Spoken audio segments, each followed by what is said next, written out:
జమ్మూ కాశ్మీర్లోని పెహల్గాం బైసరన్ వ్యాలీలో ముష్కర్లు నరమేధం సృష్టించారు. ముష్కర్ల నరమేధంలో 26 మంది అభంశుభం తెలియనటువంటి అమాయకులు అసూలు బాశారు. ఆ తర్వాత భారత్కి పాకిస్తాన్కి మధ్య యుద్ధ మేఘాలు కమ్ముకుంటూ ఉన్నాయి. సరిహద్దు ప్రాంతాల్లో చూసుకున్నట్లయితే ఉద్రిక్తకరమైనటువంటి పరిస్థితులు ఉన్నాయంటూ కూడా ఎన్నో వార్తల్ని మనం చూస్తూ ఉన్నాం. ఈ నేపథ్యంలోనే పాకిస్తాన్కి చెందినటువంటి రక్షణ శాఖ మంత్రి అంటే ప్రేలాపనలు పిచ్చి పిచ్చి ప్రేలాపనలు అయితే భారత్ మీద ఆయన వెళ్ళడం జరిగింది. 130 అణ్వాయుధాలు భారత్ వైపు మేము ఎక్కుపెట్టి ఉన్నాం అంటూ ఆయన చేసినటువంటి వ్యాఖ్యలు ఏవైతే ఉన్నాయో అవి తీవ్ర దుమారాన్ని అయితే రేపాయి. ఆ తర్వాత మనం చూసుకున్నట్లయితే అసలు నిజంగా భారత్కి పాకిస్తాన్కి మధ్య యుద్ధం గనక అనివార్యమైతే భారత బలాలతో పోల్చుకుంటే పాకిస్తాన్ పరిస్థితి ఏంటనేది కూడా నేను మీకు గత వీడియోలో విశ్లేషణ చేసి వినిపించా. ప్రస్తుతం పాకిస్తాన్లో అన్నం కూడా దొరకనటువంటి పరిస్థితుల్లో కొంతమంది అక్కడ ఇబ్బందులను ఎదుర్కొంటూ ఉన్నారు. అలాగే అక్కడ ఆర్థిక వ్యవస్థ సంక్షోభంలో ఉన్నటువంటి నేపథ్యంలో అసలు మీ దేశ ప్రజలను మీరే కాపాడుకోలేనటువంటి మీరు ఇప్పుడు భారత్ను హెచ్చరించేటువంటి ప్రయత్నం చేస్తున్నారా అంటూ కొంతమంది నెటిజన్లు అయితే ఫన్నీగా ఇప్పుడు పాకిస్తాన్ మీద కొన్ని మీమ్స్ చేస్తూ ఉన్నాయి. ఆ మీమ్స్ ఏంటనేది ఒక్కసారి మనం చూసేటువంటి ప్రయత్నం అయితే చేద్దాం. పాకిస్తాన్కి చెందినటువంటి ఒక వీడియో ఇప్పుడు సోషల్ మీడియా మాధ్యమాల్లో చక్కర్లు కొడుతూ ఉంది. ఆ వీడియోలో కనుక మనం చూసుకున్నట్లయితే పాకిస్తాన్లో ట్రైను సైరన్ ఇస్తూ ఉంది. అక్కడ ట్రాక్ మీద ఆ ట్రైన్ వెళ్ళేందుకు సిద్ధంగా ఉంది. అయితే ఇక్కడ మీరు చూసుకున్నట్లయితే ఏ ఒక్క పాకిస్తానీ కూడా ఆ ట్రైన్ వస్తుంది అని భయపడినటువంటి సందర్భం లేదు. వారు ఆ ట్రైన్ వస్తుంది కదా అని ఆగిపోయినటువంటి సందర్భం లేదు. ఇక్కడ మనం చూసుకున్నట్లయితే పాకిస్తాన్ రైల్వే శాఖలో పనిచేస్తున్నటువంటి 2 అధికారులు మాత్రం పక్కొచ్చి ట్రాఫిక్ను నియంత్రించేటువంటి ప్రయత్నం చేశారు. అయినప్పటికీ కొంతమందిని నియంత్రించలేకపోయారు. అంటే అసలు మీ రైల్వేస్ ఎలా ఉన్నాయో ఒకసారి చూడండి. మీ దేశ ఆర్థిక పరిస్థితి ఎలా ఉందనేది మీరు చూసుకోండి. మీ దేశంలోని అన్ని రంగాలు ఎలా ఉన్నాయి అనేది ఒకసారి మీరు చూసుకోండి. ఇవన్నీ చూసుకున్న తర్వాత భారత్తో మీరు కయ్యానికి కాలుదవ్వండి తప్ప మీ దేశంలో ఉన్నటువంటి పరిస్థితులను మీరు తెలుసుకోకుండా భారత్తో కయ్యానికి కాలుదవ్వకండి అంటూ నెటిజన్లు అయితే నిజంగా పెద్ద ఎత్తున దీన్ని ట్రోల్ చేస్తూ ఉన్నారు. కింద చూసుకున్నట్లయితే వీళ్ళ పరిస్థితి ఇది, యుద్ధం చేస్తారట అంటూ నవ్వుకుంటూ ఉన్నటువంటి ఒక ఫోటోని అయితే మనం చూస్తూ ఉన్నాం.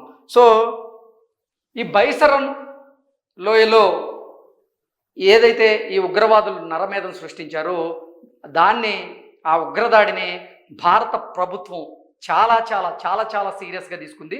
అందుకే భారత ప్రధాని నరేంద్ర మోదీ గారు 2 సందర్భాల్లో మన్ కీ బాత్ కార్యక్రమంలో అలాగే బీహార్లోని ఎన్నికల ప్రచారంలో కూడా ప్రధాని మోదీ గారు ఆ ఉగ్రదాడి మీద స్పందించి ఎట్టి పరిస్థితుల్లోనూ ఈ ఉగ్రదాడికి పాల్పడినటువంటి ఉగ్రవాదుల్ని ఈ భూమండలం మీద వారు ఎక్కడ ఉన్నా సరే వేటాడి వెంటాడి వారి ప్రాణాలు తీసి వారి మృతదేహాలను ఈ మట్టిలో కలిపేస్తాం అంటూ భారత ప్రధాని నరేంద్ర మోదీ గారు ఈ ఉగ్రవాదులకు ఈ ఉగ్రవాదులను ప్రోత్సహిస్తున్నటువంటి ఉగ్రవాద సంస్థలకు ఆ ఉగ్రవాద సంస్థలను వెనకుండి నడిపిస్తున్నటువంటి పాకిస్తాన్కు కూడా తీవ్ర హెచ్చరికలు అయితే జారీ చేశారు. అసలు భారత్ నిజంగా యుద్ధాన్ని ప్రారంభించింది అన్నట్లుగానే ఇప్పుడైతే పరిస్థితులు ఉన్నాయి. దానికి మనం కొన్ని ఉదాహరణలు కూడా మాట్లాడుకుందాం. ఉగ్రదాడి జరిగిన తర్వాత రోజు చూసుకున్నట్లయితే సింధు జలాల రద్దు మన భారత ప్రభుత్వం తెర మీదకి తీసుకొచ్చింది. అంటే సింధు జలాలు అంటే పాకిస్తాన్కి ప్రవహిస్తున్నటువంటి సింధు జలాలు ఏవైతే ఉన్నాయో ఆ సింధు జలాలను నిలువరించడంలో భారత ప్రభుత్వం సక్సెస్ అయింది. ఆ తర్వాత భారతదేశంలో నివసిస్తున్నటువంటి పాకిస్తానీలు ఎవరైతే ఉన్నారో ఆ పాకిస్తానీలకు 48 గంటల పాటు సమయం ఇచ్చి ఆ 48 గంటల్లో ఉన్న ఫలంగా భారత్ను వీడి మీరు పాకిస్తాన్కి వెళ్లాల్సిందే అంటూ కూడా భారత ప్రభుత్వం ఆదేశాలు జారీ చేసింది. ఆ రకంగానే చర్యలు కూడా తీసుకుంది. అందులో భాగంగా కేంద్ర హోంశాఖ మంత్రి అయినటువంటి అమిత్ షా గారు మన భారతదేశంలో ఉన్నటువంటి అన్ని రాష్ట్రాల ముఖ్యమంత్రులకు ఆయన స్వయంగా ఫోన్ చేసి మీ రాష్ట్రాల్లో గనక ఎవరైనా పాకిస్తానీలు ఉంటే వారిని గుర్తించండి, గుర్తించి వెంటనే వారిని పాకిస్తాన్కి పంపించేటువంటి ప్రయత్నం చేయండి అంటూ ఆదేశాలు జారీ చేయడం జరిగింది.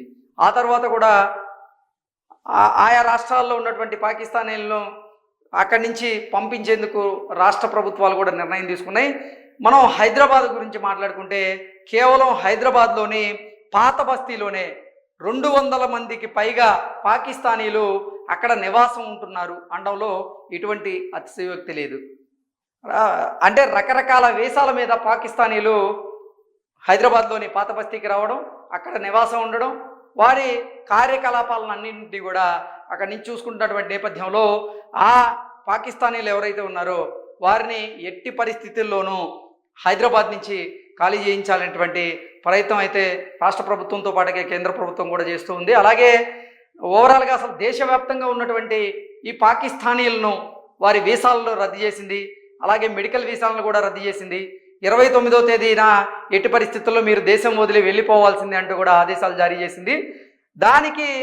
దాన్ని సీరియస్గా తీసుకున్నటువంటి పాకిస్తాన్ కూడా భారతీయులకు సంబంధించినటువంటి కొన్ని వీసాలను రద్దు చేసింది. పాకిస్తాన్లో ఉన్నటువంటి కొంతమంది భారతీయులను కూడా ఉన్న ఫలంగా మీరు భారతదేశానికి వెళ్ళిపోవాల్సిందే అంటూ కూడా వారు మన మీద కక్ష సాధింపు చర్యలకు పాల్పడేలాగా కొన్ని వ్యూహ రచన అయితే చేశారు. అలాగే ఉగ్రదాడి తరువాత కూడా అసలు ఉగ్రదాడికి మాకు ప్రమేయం లేదు, మాకు సంబంధమే లేదు, మా హస్తం లేదని చెప్పినటువంటి పాకిస్తాన్, అలాగే పాకిస్తాన్ ఆర్మీ చీఫ్, అలాగే కొంతమంది మంత్రులు ఆ తర్వాత పదే పదే భారతదేశాన్ని రెచ్చగొట్టేటువంటి ప్రయత్నం చేసింది. అలాగే భారత్తో కయ్యానికి కాలు దువ్వేటువంటి ప్రయత్నం చేసింది. అందులో భాగంగానే ఆ అరేబియా సముద్రంలో చూసుకున్నట్టయితే అలజడి రేగిందని చెప్పవచ్చు. అంటే పాకిస్తాన్ 24, 25 తేదీల్లో అక్కడ కొన్ని క్షిపణి పరీక్షలు చేస్తాము అంటూ కొన్ని స్టేట్మెంట్లు ఇచ్చినటువంటి నేపథ్యంలోనే వారికంటే ముందే భారత నౌకాదళం అయితే అరేబియా సముద్రంలో మన క్షిపణి ప్రయోగాన్ని విజయవంతంగా సక్సెస్ చేసింది. ఇలా ఓవరాల్గా చూసుకున్నట్లయితే భారత్కి పాకిస్తాన్కి మధ్య యుద్ధ మేఘాలు అయితే కమ్ముకుంటూ ఉన్నాయి. యుద్ధం అనివార్యమైతే మాత్రం ప్రపంచ పటంలో పాకిస్తాన్ని 5 గంటల్లో నామరూపాలు లేకుండా చేయగలిగినటువంటి సత్తా అయితే భారతదేశానికి ఉంది. భారత రక్షణ వ్యవస్థ అంత పటిష్టంగా ఉంది, భారత సైనిక వ్యవస్థ అంత పటిష్టంగా ఉంది. మనం మాట్లాడుకుంటే మన దగ్గర 12,55,555 మంది సైనికులు ఉంటే పాకిస్తాన్ దగ్గర కేవలం 6,35,000 మంది సైనికులు మాత్రమే ఉన్నారు. అలాగే రిజర్వ్ ఫోర్స్ మనం చూసుకున్నట్లయితే మన దగ్గర 11,70,000 మంది రిజర్వ్ ఫోర్స్ మన దగ్గర ఉంటే పాకిస్తాన్లో కేవలం 5 లక్షల మంది రిజర్వ్ ఫోర్స్ మాత్రమే ఉన్నారు. అలాగే పారామిలిటరీ బలగాల విషయంలో చూసుకున్నట్లయితే భారత్ దగ్గర 25 లక్షల మంది పారామిలిటరీ బలగాలు ఉంటే కేవలం పాక్ దగ్గర 5 లక్షల పారామిలిటరీ బలగాలు మాత్రమే ఉన్నాయి. అలాగే యుద్ధంలో వాడేటువంటి ఎక్విప్మెంట్ విషయంలో కానీ, అలాగే మిసైల్స్ల విషయంలో కానీ, అణువాయుధాల విషయంలో కానీ, అన్ని విషయాలలో, అన్ని రంగాలలో, అన్ని అంశాలలో కూడా భారత రక్షణ వ్యవస్థ చాలా చాలా చాలా చాలా పటిష్టంగా ఉంది. ఇప్పుడు అసలు పాకిస్తాన్ పరిస్థితి అయితే దుర్భరంగా ఉంది. ఆ దేశంలో ఆర్థిక పరిస్థితి బాగాలేదు, ఆ దేశంలో ఎంతమందికి తిండి సరిగా అందడం లేదు, నిత్యావసర ధరలు పెరిగి వారు తీవ్ర ఇబ్బందులను ఎదుర్కొంటూ ఉన్నారు. పైగా ఇప్పుడు ఈ ఉగ్రదాడి తర్వాత భారత్ కూడా కొన్ని కీలకమైనటువంటి నిర్ణయాలు తీసుకుంది. ఈ సింధు జలాలను కూడా ఆపివేయడం వల్ల ఆ పాకిస్తానీలు ఎన్నో తీవ్రమైనటువంటి ఇబ్బందులను ఎదుర్కోక తప్పదు. వారు గనక ఇప్పుడు యుద్ధానికి కాలు దువ్వుతే వారి పరిస్థితి ఏంటనేది తెలియజేస్తూ నెటిజన్లు ఈ వీడియోని సర్క్యులేట్ చేస్తూ ఉన్నారు. యుద్ధం చేస్తారట, ముందు అసలు మీ దేశంలో ఎటువంటి పరిస్థితులు ఉన్నాయో అది చూసుకోండి, మీరు తర్వాత భారత్ వైపు అణువాయుధాలని ఎక్కుపెడుదురు అంటూ కూడా భారత రక్షణ శాఖ మంత్రి ఆయన చేసినటువంటి వ్యాఖ్యలకు వీరు కౌంటర్ ఇస్తూ ఉన్నారు. Thank you so much.